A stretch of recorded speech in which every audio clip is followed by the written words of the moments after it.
embarrassing. A lot. And then I just started parading. I have done all of the New York parades. I've done the Mermaid Parade in Coney Island and the Gay Pride Parade in New York City. And then Occupy came along, so now I do that. Because I would like to be just like that man in Tunisia who set himself on fire.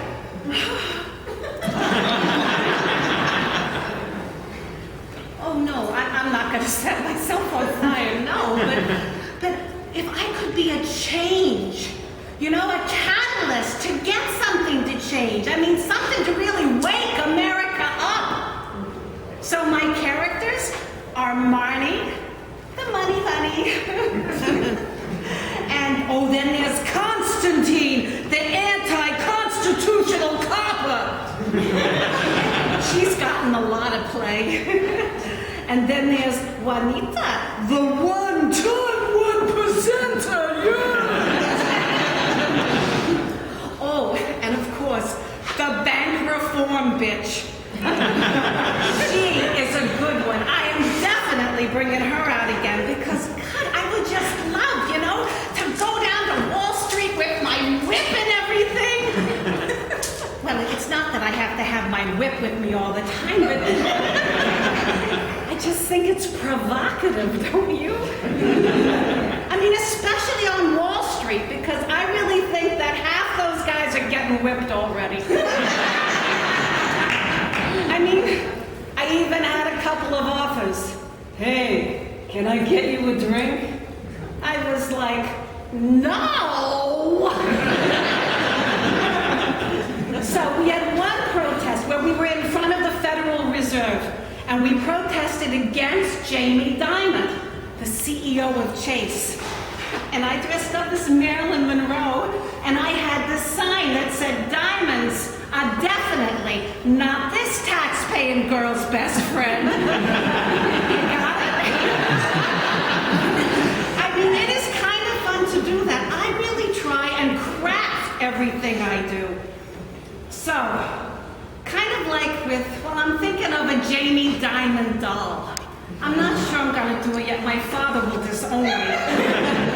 But I want the doll to kind of, you know, have a heart on. And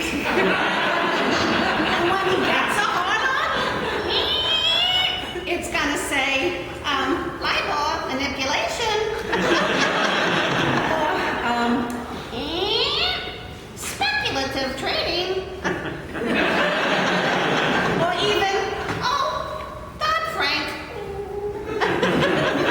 But like, I wanted him to get a heart on because he's basically breaking the law, you know? And my idea is that people will understand that Jamie Dimon is breaking all the laws and he's actually getting off on it.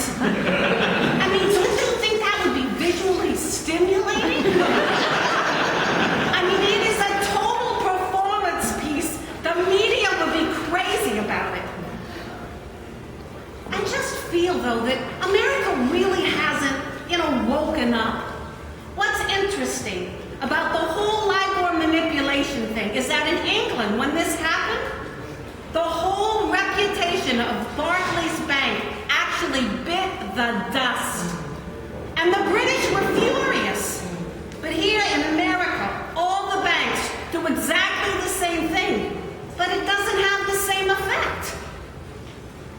And I don't know, maybe it's that kind of New York Times kind of intellectualized reporting that doesn't exactly hit home with the common person. Whereas in England, everything is so tabloid and in your face, you know? But in England, it was really important for Bob Diamond to step down. The regulator said, if you don't step down, we will not give you a license for Barclays to continue in existence. So he had to. You have this totally different mindset here in America. The fact that Occupy has put all of these issues on the national stage is just great.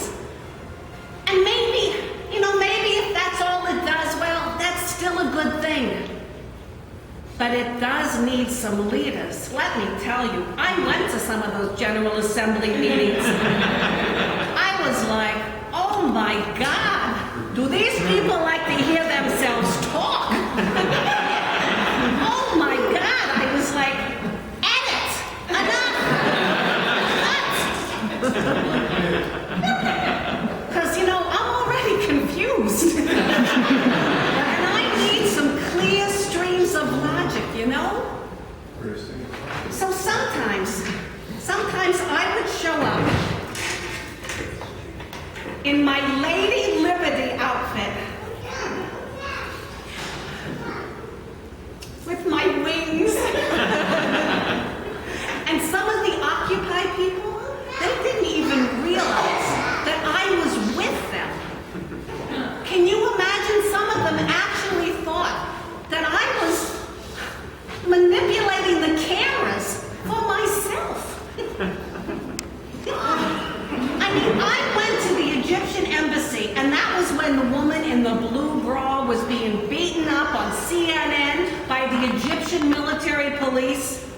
So I went to the embassy, and I had on my blue bra, and I had signage, and there was this bunch of Muslim girls, and they were like, why are you dressed like that? Why are you posing?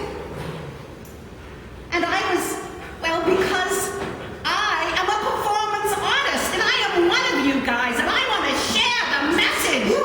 Yeah! And they were like, you should put your clothes back on. Don't you think it's interesting how different people look at things differently?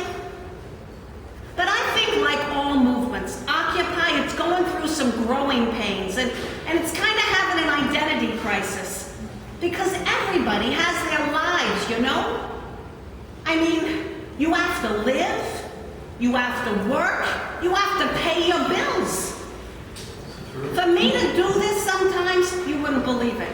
I had to wear rollerblades. One more time. I had to wear rollerblades for freaking 5 hours for the Easter parade. Oh my God, I was dying afterwards.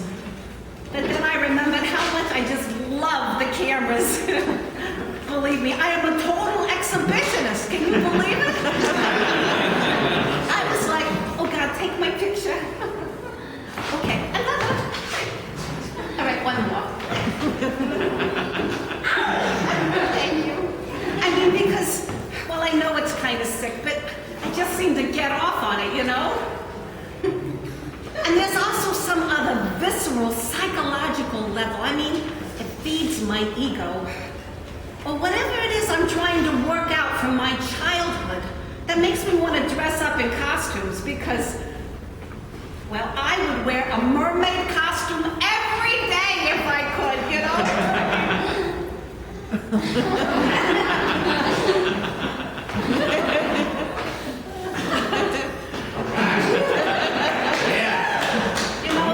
Psychologically, I'm saying, I just love it. Totally. And my folks know what I do, and my father is like, look, don't get involved. Because, ready? I want to go to the Republican National Convention in Tampa! Absolutely! I want to go there, and I want to do this! I'm going to get a couple of my costumes, and I'm going to go down there, and I am going to do my thing! Right. In front of everybody! And my father is like, do not go. I know.